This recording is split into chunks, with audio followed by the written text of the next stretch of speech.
হ্যাঁ, এগুলো হচ্ছে ইসলামিক জ্ঞান। কি ইসলামিক মৌলিক জ্ঞান, এগুলা জানা লাগবে, বুঝছেন?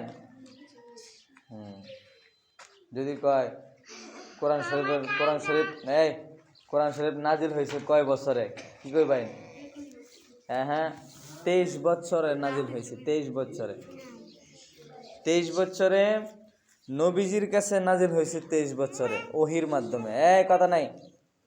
কিন্তু এই পবিত্র কোরআন এক রাতে সর্বপ্রথম নাজিল হয়েছে আরশে আজিম থেকে।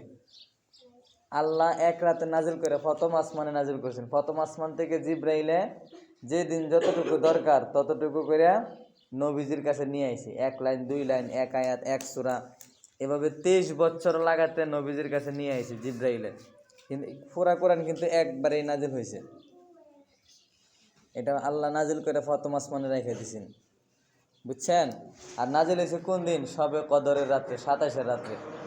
27 রাত আইতেছেন আমরা, এই শবে কদর 27-এর রাত্রে একদিনে পবিত্র কোরআন নাজিল হওয়ার পরে 23 বছর সময় নিয়ে এটা আস্তে আস্তে দুনিয়াতে ওহির মাধ্যমে পাঠানো হয়েছে, বুঝছেন?